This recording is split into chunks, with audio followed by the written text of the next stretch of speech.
Eu saúdo os irmãos com a paz do Senhor. Estamos aqui para, mais uma vez, estudarmos juntos a lição da Escola Bíblica Dominical. Lição deste domingo é a lição número 12, que traz como título Esdras e Neemias combatem o casamento misto. Ao longo do trimestre temos estudado o tema Os princípios divinos em tempos de crise, a reconstrução de Jerusalém e o avivamento espiritual como exemplo para os nossos dias. Então, resumindo aqui, o tema vai falar sobre casamento. O casamento que não é o ideal, chamado casamento misto, casamento entre o povo de Deus e um povo que não é de Deus. Então a lição vai versar sobre isso daí. E nós iniciamos essa palavra dizendo que o casamento é uma instituição divina. Deus instituiu o casamento. É por isso que tem tanto debate em torno do casamento. É por isso que até quem abomina o casamento nos últimos tempos está querendo casar-se também. Mas na verdade é para afrontar a instituição, banalizar. É para simplesmente escarnecer da instituição chamada casamento. Por quê? Porque o inimigo das nossas almas sabe que o casamento é uma instituição divina. O casamento, nos moldes bíblicos, ele é heterossexual, ou seja, entre um homem e uma mulher, e monogâmico, isto é, entre um ser do sexo masculino e uma espécime do sexo feminino, homem e mulher. Esse é o casamento bíblico, esse é o casamento verdadeiro, esse é o verdadeiro casamento. Então, hoje existem muitas formas de casamento, mas a Bíblia não reconhece. E nós, como povo de Deus, também não reconhecemos. Bom, sempre foi princípio no meio do povo de Deus que não deve haver mistura entre aqueles que servem a Deus e aqueles que não servem a Deus. Então, desde a instituição do casamento, Deus sempre estabeleceu normas para este casamento. Repare que em Êxodo capítulo 34, Deuteronômio capítulo 7, Deus ali faz uma exigência para o seu povo. O seu povo não deveria contrair matrimônio com povos de outras nações. Então, o povo de Israel iria conquistar a terra prometida e ali teria o contato com amorreus, heveus, heteus, jebuseus, girgazeus e outros eus. E Deus se apressou em proibi-los de contrair matrimônio, tudo tem uma razão de ser, nós vamos explicar, contrair matrimônio com esses povos, ou seja, de dar as suas filhas para os filhos deste povo e de tomar as filhas destes povos para os seus filhos. Então isso estava proibido, não somente os povos que seriam conquistados, mas também outros povos, como por exemplo os moabitas e os amonitas. Era uma proibição do Senhor. Isso aqui é mais do que uma simples proibição. É um princípio bíblico que vigeu no passado e que vige hoje também. Ou seja, que teve vigência na época da lei e tem vigência também na época da igreja de Cristo, na dispensação da graça. Isso tudo tem uma razão de ser e é isso que nós vamos desenvolver. Nós vamos começar por alguns exemplos bíblicos que provam que o casamento misto ele acarreta muitos prejuízos para o povo de Deus e para os servos do Senhor. O primeiro exemplo que nós queremos destacar é o exemplo de Sansão, o trágico exemplo de Sansão. Sansão se casou com Dalila, era uma mulher filisteia, e Sansão se engraçou com ela. Ele foi guiado pelos seus instintos, pelos seus olhos. Ele não procurou a direção de Deus para realizar, para buscar uma esposa. E é isso que nós vamos ver no livro de Juízes, capítulo 14, versículo 3, onde está escrito assim: porém, seu pai de Sansão, e sua mãe lhe disseram: não há porventura mulher entre as filhas de teus irmãos, nem ainda entre todo o meu povo, para que vás tomar mulher dos filisteus, daqueles incircuncisos? E disse Sansão a seu pai: toma-me esta, porque ela agrada aos meus olhos. Então, é uma procura com os olhos, é uma busca com os olhos. Então, Sansão estava sendo guiado por aquilo que ele via. E os seus pais falaram, mas você tem a oportunidade de casar no meio do seu povo. Há moças entre as filhas dos seus irmãos e também no meio de todo o povo de Israel. Não há necessidade de que você vá se aparentar com os filisteus que são incircuncisos. Ele falou: não, mas eu quero esta mulher, porque ela agrada os meus olhos, porque ela é bonita, eu gostei dela. Então esse foi o parâmetro dele. E esse não é um parâmetro de um servo de Deus. Até hoje esse não é o parâmetro. Não estou querendo aqui afirmar para os irmãos que a pessoa deva desprezar esse quesito. Não, a pessoa pode escolher aquela que agrada os seus olhos, mas esse não deve ser o único critério. O critério primeiro é saber se aquela pessoa, aquela moça, aquele rapaz é um servo do Senhor, se ele serve ao mesmo Deus que você serve. O povo de Deus não pode se casar com os filhos ou filhas de outros deuses, porque senão você vai estar se aparentando com outros deuses. Deus é o nosso Pai, é o Senhor das nossas vidas.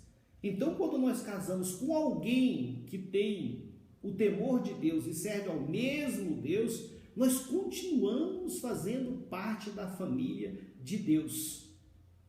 E aqueles que saem vão se aparentar, aqueles que buscam casamentos mistos vão se aparentar com outros deuses. Então, Sansão é o primeiro exemplo. Nós não vamos nem falar sobre a vida de Sansão, porque não é objeto da lição, mas os irmãos já conhecem a vida de Sansão. E essa escolha equivocada que ele fez irá culminar mais adiante com o seu sofrimento. Ele foi torturado antes de morrer, inclusive, e com a sua morte. Então, ele buscou a sua morte.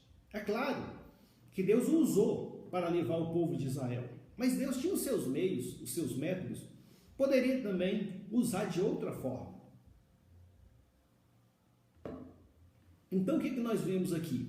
Um primeiro exemplo negativo de alguém que se aparentou com povos estranhos. Outro exemplo, o próprio rei Salomão. O rei Salomão, que é lembrado agora, nesta lição, como um exemplo negativo. Não para arranhar de alguma forma a imagem do rei Salomão. Inclusive, ele é exaltado.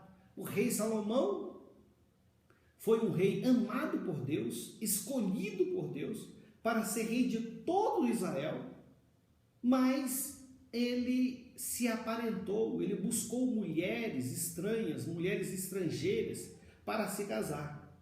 E o que nós vemos na Bíblia é que estas mulheres lhe perverteram o coração e ele começou a seguir outros deuses. Os irmãos podem conferir isso no primeiro livro dos Reis, no capítulo 11, nos versículos 3 e 4. Então Salomão foi um exemplo de alguém que tinha muita sabedoria, mas porque transgrediu essa norma, esse preceito, essa orientação do Senhor, sofreu alguma consequência. Então isso daí é um alerta para nós, porque tudo que foi escrito foi escrito para exemplo nosso, foi escrito para que nós, através do que aconteceu, sejamos exortados para não cometer os mesmos erros. Outro casamento ainda, casamento misto, e que resultou em muito prejuízo, foi o casamento de Acabe. Acabe se casou com Jezabel, que era uma princesa sidônia, e ela foi exatamente um mal para Israel. Ela fortaleceu o culto a Baal, e não somente isso, por outro lado, ela perseguiu os profetas do Senhor. Então vejamos, aonde que se pode chegar? Alguém pode casar com uma pessoa que persegue a obra de Deus e o Evangelho. Nós vemos isso acontecer por aí, né? Nós que estamos há mais tempo na igreja, nós já vimos acontecer muito isso, de cônjuges de crentes que escarnecem do Evangelho, que se opõem ao Evangelho, que fala mal do Evangelho. E nesse caso específico de Jezabel, Acabe ainda tinha outro defeito, porque Acabe, ele era manipulado pela esposa, a esposa o controlava. Então ela acabou, na verdade, controlando o reino de Israel e trouxe grandes malefícios para o povo de Deus, porque fortaleceu a idolatria e perseguiu os profetas de Deus. E a situação só não foi pior, porque lá no palácio do rei Acabe, havia um homem, mordomo no palácio, chamado Obadias, que quando ele viu que a obra do Senhor poderia ser totalmente destroçada, ele escondeu 100 profetas em 2 grupos de 100 em covas e os alimentou ali com pão e água para que não morresse, porque ele queria que a palavra do Senhor permanecesse, que os vasos de Deus, os instrumentos de Deus fossem preservados, porque ele sabia que aquela fase iria passar e Deus precisaria dos seus profetas. Então ele foi levantado, foi usado por Deus. A Bíblia Sagrada fala que ele tinha temor de Deus, estava dentro do palácio de Acabe. E veja o risco que ele estava correndo ali. Certamente essa ação dele foi uma ação subreptícia, foi uma ação oculta que ele fez, porque senão ele iria responder por isso.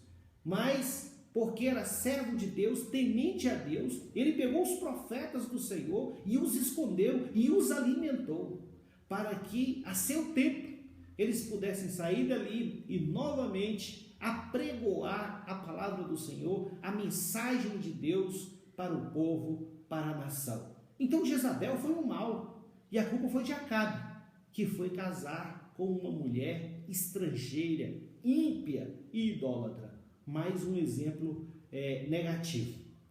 Agora, irmãos, mesmo com todas as proibições, mesmo com todos os alertas da lei, o povo de Deus, quando retornou, uma parte retornou do exílio, começou a transgredir novamente. Esdras foi a Jerusalém, fez um trabalho de reconstrução do templo e depois retornou. E passado um longo período, Esdras vai retornar novamente para Jerusalém. Ele retornou para a Babilônia e depois vem para Jerusalém. E quando ele está em Jerusalém, alguém o avisa. O próprio povo o avisa. Fala, olha, o povo tem se aparentado com mulheres estranhas. Inclusive sacerdotes, magistrados, todos têm trilhado este caminho. Então, mesmo com toda a advertência da palavra, mesmo com todo o histórico, todas as consequências, novamente o povo estava com essa prática de se aparentar, de se vincular a povos estranhos. E nós vamos ver a reação de Esdras, vamos ver também a reação de Neemias em outro momento, que foi uma reação muito forte. Esdras, então, ouve aquilo que estava acontecendo e parece que ele não tinha conhecimento disso. E aí ele vai ter uma reação. Tanto Esdras como Neemias tiveram grande reação por causa da conduta do povo. Todavia, a conduta e a reação de Esdras foi uma e de Neemias foi outra. Qual foi a reação de Esdras? Ela teve diversos momentos. Quando ele recebeu aquela notícia, diz a Bíblia Sagrada que ele se desesperou. Então a primeira reação foi de desespero. É como se ele estivesse vendo o povo se desintegrar. Ele sabia do mal que isso representava. E olha o que o Espírito, irmão, está falando contigo através dessa mensagem.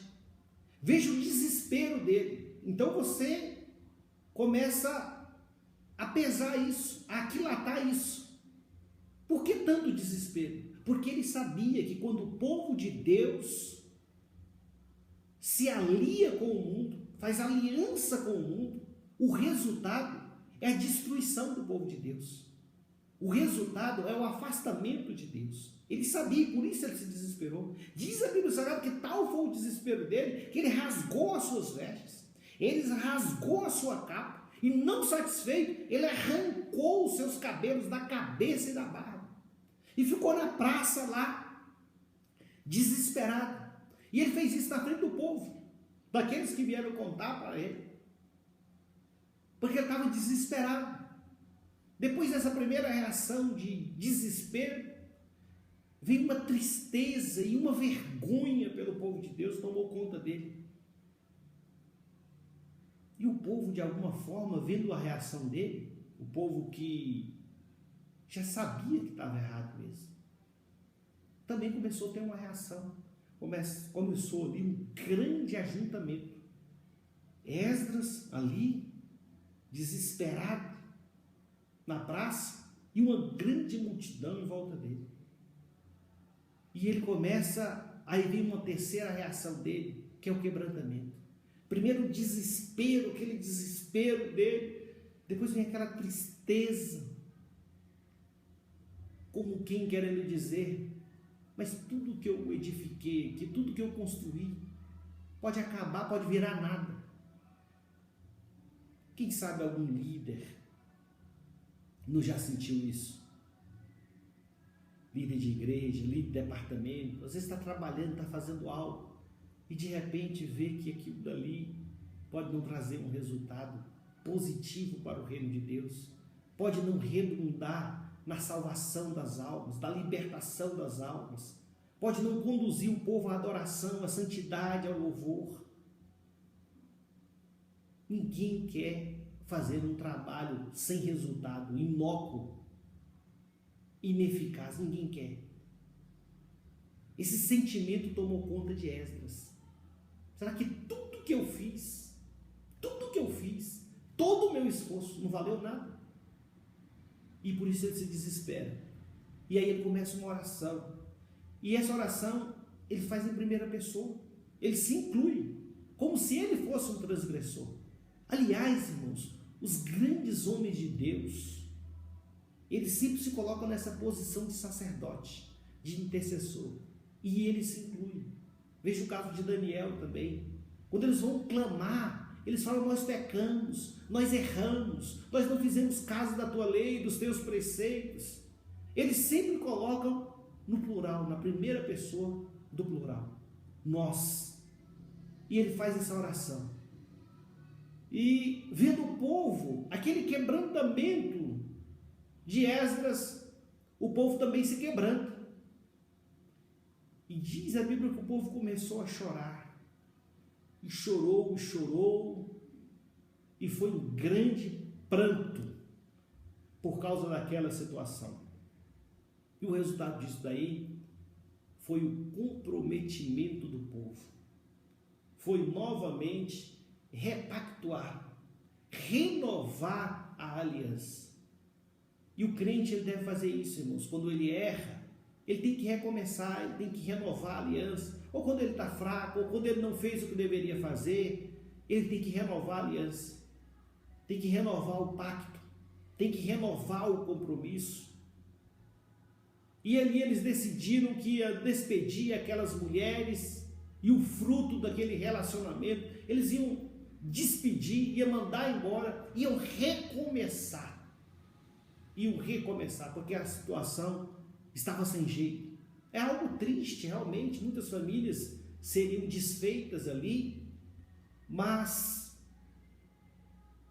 o prosseguimento daquela situação, a manutenção daquele estado de coisas, seria muito prejudicial para o povo de Deus.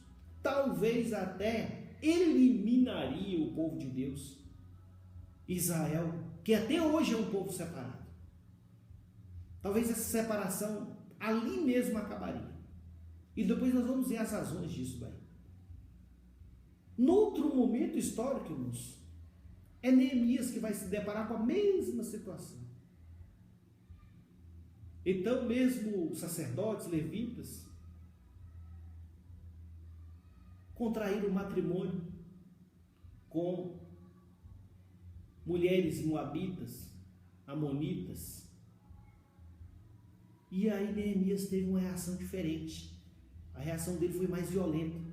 Ao invés dele arrancar os próprios cabelos, ele espancou alguns e arrancou os cabelos deles e os fez jurar e prometer que não mais ficariam com aquelas mulheres estranhas, mas a partir dali viveriam como servos de Deus. A reação dele foi mais enérgica. Agora, por que Esdras e Neemias combateram tão intensamente o casamento misto? Por diversas razões, mas há uma razão principal. Deus sempre quis que o seu povo fosse um povo exclusivo dele, separado. Um povo que nem de longe servisse a outros deuses, como eram as nações no meio das quais o povo de Deus vivia. Como nós vivemos hoje. Os deuses estão aí. Existem muitos deuses hoje. O Deus dinheiro, o Deus sensualidade. Muitas pessoas se entregam a esses deuses. E Deus nunca quis que o seu povo servisse a nenhum Deus desses. E Deus conseguiu isso no cativeiro. Os irmãos vão observar que depois do cativeiro, o povo de Deus jamais foi idólatra novamente. Mas aqui, neste momento, estava o perigo de retornar à idolatria. Porque quando denunciaram essa situação para Esdras, já falaram para ele que o povo estava fazendo as mesmas abominações das nações vizinhas. Ou seja, já haveria ali um princípio de retorno às práticas abomináveis das nações vizinhas, dos povos estranhos, dos povos que não serviam a Deus. Por isso, a preocupação de Esdras, por isso a preocupação de Neemias. O povo não podia retornar mais à idolatria. O povo teria que se libertar, e foi o que aconteceu, de uma vez por todas, da idolatria. O povo foi sarado, foi curado por causa da ação enérgica dessa liderança.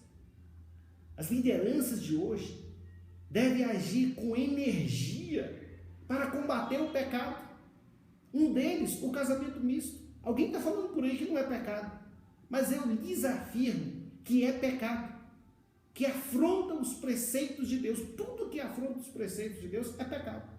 Mas eu já vi por aí teólogos renomados falando aí, não, isso não é pecado, isso não é aconselhável, isso não é bom, isso traz consequências terríveis, traz prejuízos para o povo de Deus, mas não é pecado. E eu digo é pecado, traz consequências maléficas e é pecado. Obviamente que Deus pode perdoar o pecado, mas as consequências não são retiradas. E Deus só vai perdoar o pecado se houver pedido de perdão. Mas a questão não é se Deus vai perdoar ou não vai perdoar. Deus vai perdoar. A questão é, será que essa pessoa vai ter forças para pedir perdão? Ou será que essa pessoa terá condições ainda de servir a Deus dentro de um casamento misto? Nós vamos falar sobre os males que o casamento misto ele traz para a pessoa que se enveredou por esse caminho. Então, o que é que nós vamos ver aqui? O povo foi curado da idolatria. Essa era a oportunidade deles voltarem à idolatria. Mas, pela ação desses homens, o povo não retornou à idolatria. Outra coisa também que nós percebemos é que os filhos dessas relações inadequadas entre judeus, servos de Deus, israelitas e mulheres estranhas, esses filhos, eles estavam inclusive, e isso Neemias pôde verificar e atestar, estava inclusive falando a língua estrangeira, não estava falando a língua dos judeus. Então não iam servir a Deus mesmo, nem a língua sabia, porque eles falavam, diz a Bíblia Sagrada, meio asdodita, quer dizer, eles estavam falando uma outra língua e muito mal falado ainda, mas não podiam falar a linguagem do povo de Deus.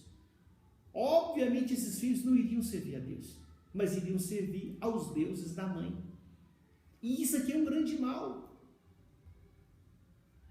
Então Neemias identificou isso e viu isso como um grande mal. E isso é um grande mal até hoje, nós vamos ver isso.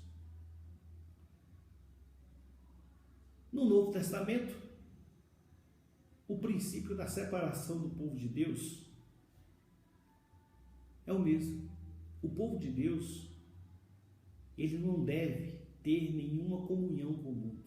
Nós não amamos o mundo. Aquele que ama o mundo, o amor do Pai não está nele. Então nós estamos no mundo, mas não somos do mundo. E nós não podemos nos aparentar, nos vincular, fazer aliança com pessoas ímpias, pessoas que não servem a Deus.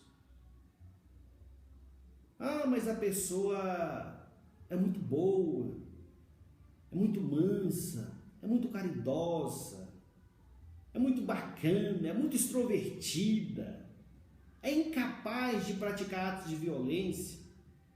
Mas irmão, irmã, não é crente. Não é crente. Se não é crente, não tem o Espírito de Deus. E se não é o Espírito de Deus que opera na vida da pessoa, só lhe resta ser conduzido pelo Espírito deste mundo. É o Espírito do mundo que vai conduzir essa pessoa. E vai acabar conduzindo a família dessa pessoa.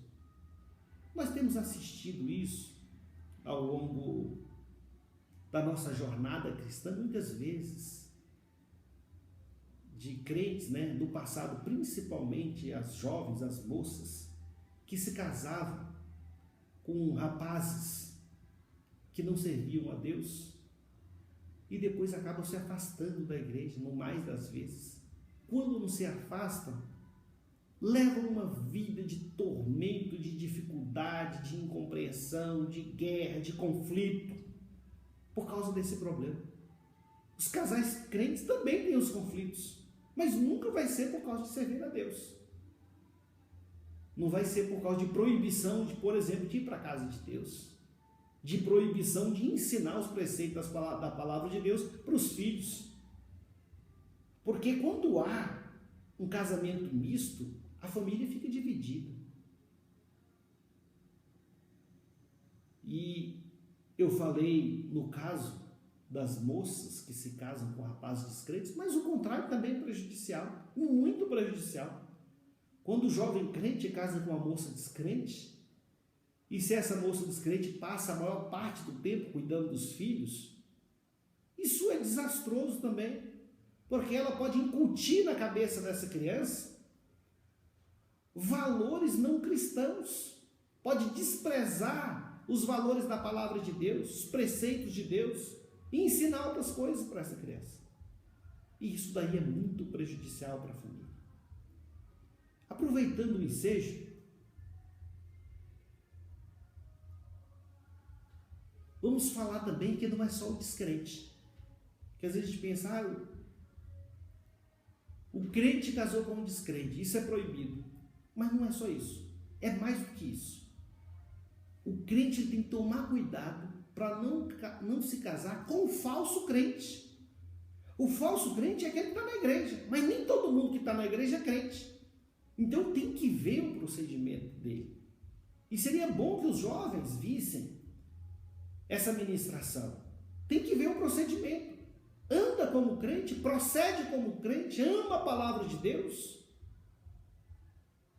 Tem compromisso com a igreja de Deus, é comprometido com a obra de Deus. Do mesmo jeito a moça é comprometida com a obra de Deus. Fica atenta para os valores cristãos, para os nossos costumes.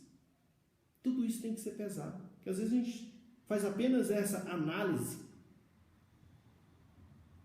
linear, crente e descrente. Não. Tem o crente e tem aquele falso crente.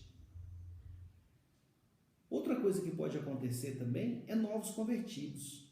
Que o novo convertido não dá para saber ainda como vai ser a vida cristã dele.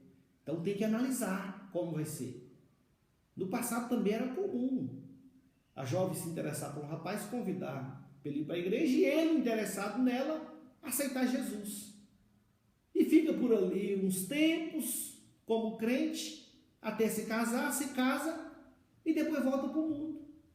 E aí leva a crente junto. Ou então começa a proibir de ir para a igreja, agredi-la fisicamente, e uma série de coisas pode acontecer. Em relação ao jovem crente, é a mesma coisa também. Se é uma nova convertida, tem que esperar. Tem que esperar para ver o que vai acontecer. Se vai se firmar, se vai começar a dar os frutos. Não pode aceitar Jesus numa semana e na semana seguinte a crente já aceitou Jesus, foi lá na frente, levantou a mão, recebeu a oração, agora já posso namorar. Não pode ser assim. Tem que esperar. Não é no mês seguinte também. Tem que esperar muito tempo para ver se aquele crente, aquela crente que aceitou a Cristo, vai se firmar. E muitas vezes também já aconteceu de a pessoa ir para a igreja, aceitar Jesus sem interesse em ninguém e não ter sido levado por ninguém também com interesse nessa pessoa, mas as irmãs da igreja ou os irmãos da igreja não esperaram nem aquela pessoa que aceitou Jesus se firmar no evangelho e já querer iniciar um namoro. Não pode também, irmãos. Tem que esperar. Um jovem, uma moça aceita Jesus, não tem que ir correndo para ver quem chega primeiro, não. Tem que esperar. Se firmar, tem que dar um tempo, conhecer quem é, e depois então, se for da vontade do Senhor, poderá haver uma aproximação. A Bíblia Sagrada, ela deixa claro que o crente, a crente, pode se casar com quem quiser, contanto que seja no Senhor. É o que nós vemos na primeira epístola de Paulo aos Coríntios, capítulo 7, versículo 39. Também aprendemos que o crente não deve se submeter, e está no textual da nossa lição, a um jugo desigual. Jugo, os irmãos sabem. Boa parte dos irmãos já viveram no interior. E para os que não viveram no interior, é o que a gente chama de canga, onde você coloca ali 2 animais e aqueles animais vão trabalhar juntos, lavar a terra, carregar algum volume, vão trabalhar juntos. E essa canga, ela vai ficar sobre os dois. Isso não pode ser desigual. Eu não posso pegar um animal alto e um baixo, porque vai ficar errado. Ou um forte e um fraquinho, vai ficar errado. Alguém vai sofrer as consequências disso daí. Normalmente, é claro, o mais forte vai carregar mais peso. Então, jugo desigual é isso. É quando o crente, ele vai ter uma comunhão com o infiel. Ele vai se juntar com o infiel. E aí ele vai sofrer o prejuízo. Porque ele não vai conseguir levar. Ele não vai conseguir trabalhar junto com ele. Porque não estão em harmonia. Os animais devem trabalhar em harmonia. Não pode ir na frente e o outro atrás. Não, tem que ir juntos. Trabalhar juntos. Colocar a mesma força para um não ficar prejudicado.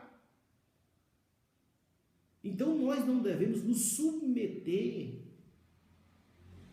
Nós não devemos nos colocar embaixo de um jugo desigual. Então a moça e o rapaz crente tem que pensar sobre isso. Se realmente é crente. Porque nós estamos falando aqui para pessoas crentes, que muitas vezes a pessoa também não é crente. Está na igreja também não é crente. Já vai em casa com uma pessoa do mundo, acha, é daquela turma, né? Acha que não tem nada a ver. E aí vai para o mundo e também não se incomoda com isso. Não, quem sofre é o crente que comete esse erro. O que não é crente ele não vai sofrer, porque ele já é ímpio também. Está na igreja, mas não é crente. Então esse aí não vai sofrer as consequências. Então nós temos que tomar cuidado com isso daí. Tomar cuidado com o jugo desigual. E qual que é a consequência dentre esse jugo desigual? Qual que é a consequência para a vida do crente? Irmão, nós temos assistido isso na prática. Nós não precisamos ler nos livros. Nós vemos na prática. Né? Quantas vezes, né, o pastor Elcio deve ter experiência com isso daí, ele recebe a irmã, chega lá com o olho roxo, irmão, está me batendo. Irmão, eu não estou vindo nos cultos mais, porque meu marido proibiu, ele falou que não quer me ver andando para a igreja. E vai ver essa pessoa, ela passou a juventude na igreja, mas por causa da rebeldia, ela está nessa situação. Quando estão namorando, fala bem assim, ninguém tem nada a ver com a minha vida. Ninguém tem nada a ver com a minha vida. E fala para o pastor, e fala para o pai, e fala para a minha mãe. Na minha vida mando eu. Ninguém tem nada a ver com a minha vida. Aí passa alguns anos, todo mundo tem a ver com a vida dela. Um tem que correr, um tem que ligar para a polícia, o outro tem que dar uma assistência jurídica, o outro tem que conseguir um advogado, o pastor tem que ajudar, o pastor tem que providenciar uma cesta, porque o marido sumiu, está lá com 3 filhos, passando dificuldade, ele é ímpio, só quer saber de cachaça. Aí agora todo mundo tem a ver com a sua vida. Antes ninguém tinha nada a ver com a minha vida, agora todo mundo tem a ver com a sua vida. Pode ser sim. Na verdade, ainda na juventude, nós que somos crentes, todos nós temos a ver com a vida uns dos outros. Não para ficar de mexerico com a vida uns dos outros, não, mas para nos preocupar, porque nós queremos o bem-estar e a felicidade de todos os nossos irmãos. E nós ficamos, irmãos, muito tristes quando nós vemos alguns desajustes familiares, que agora são mais ou menos frequentes no meio da igreja, e nós nos entristecemos quando alguém toma um rumo completamente... Chega a ser incompreensível porque a pessoa está agindo daquela forma. Nós nos entristecemos por isso daí. Nos entristecemos muito. Porque a gente sabe qual vai ser a consequência futura desses atos. Como aquela jovem, aquele rapaz que já não ouve mais os pais, não ouve a igreja, não ouve ninguém. Ou como aquela pessoa que é casada, está na sua família e de repente a gente sabe que é uma intervenção maligna na vida da pessoa. Quer jogar tudo para o alto, quer abandonar tudo e seguir um caminho completamente inusitado, um caminho que ninguém sabe por quê está querendo trilhar esse caminho. Nós não compreendemos, mas a gente sabe que isso não termina bem, é a experiência. Isso não termina bem.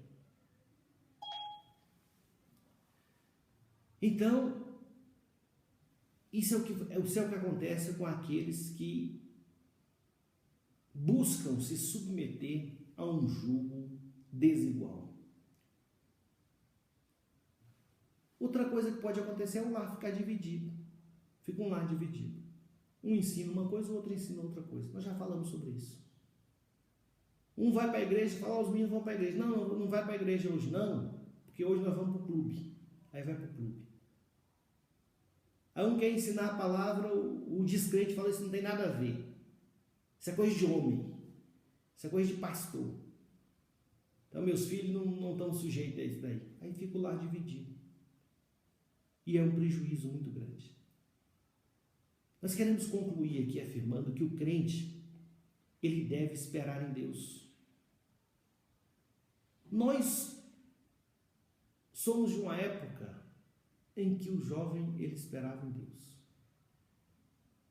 Deus, no seu tempo, vai preparar alguma coisa e não nos precipitávamos, de regra, para ir buscar alguém do mundo. Então, às vezes a gente passava pela faculdade, tem oportunidade de namoro com um, com outro ali, mas sabia, não são crentes. Tem que casar com alguém que está na igreja, que serve a Deus. E se você é da obra, jovem, moça ou rapaz, se você sente a chamada de Deus, você tem que casar com alguém também que tem essa chama. Porque senão um também pode atrapalhar o outro. É um pé no freio, um peso morto para carregar. Então você já tem que identificar isso. Porque tem pessoa que está na igreja, mas é um mero espectador e vai ser sempre um mero espectador. Então isso é um problema. Mas eu sou parte dessa geração que aprendia a esperar em Deus. E você deve esperar em Deus. Não aceita pressão. Não aceita a pressão da família. Está ficando velho, tem que casar. Muitas vezes isso aí traz muito prejuízo para a obra de Deus. Eu conheço exemplos, não vou falar, exemplos próximos mesmo, de irmãs que ficam, irmã, não vai casar, principalmente as irmãs. Olha a sua idade, irmã. Está ficando para titia, não vai casar. Isso é perigoso. Então você não pode aceitar pressão. Você tem que esperar em Deus. E você que gosta de falar isso, pare de falar isso e vá orar. Ora ao Senhor. Você acha que o irmão, que a irmã está esperando em Deus e está demorando na sua visão, não na visão de Deus? Então você deve orar, buscar Deus, apresentar aquela vida diante do Senhor. É assim que deve ser. Quando as coisas são feitas da maneira correta, na direção de Deus, os frutos podem ser maravilhosos. Frutos de paz, frutos de prosperidade. Temos na Bíblia o caso de Isaac. Abraão fez o seu servo Eliezer jurar que não tomaria mulheres daquela terra, mulheres estranhas, para o seu filho, o seu herdeiro Isaac. Eliezer, então, faz ali um propósito. Primeiro ele aceita esse juramento e depois faz um propósito com Deus para que o Senhor indique qual será a moça, para que o Senhor o guie e o oriente. E Deus os prosperou na sua jornada. E ele trouxe Rebeca, a bela Rebeca, para se casar com Isaac. E o que eu acho mais interessante é o encontro de Isaac e de Rebeca. Diz a Bíblia que Rebeca olha e vê ao longe vindo alguém. E era Isaac que estava vindo do campo de Laai-Roi, onde tinha ido meditar. Meditar ali é orar. Então, enquanto a bênção dele estava chegando, ele estava orando. A bênção estava vindo porque ele estava orando. Então isso diz muito, o jovem deve orar para receber a bênção do Senhor. Ele estava orando e Deus estava trabalhando por ele. Eliezer é um tipo do Espírito Santo. É aquele que conduz, é aquele que leva, é aquele que guia.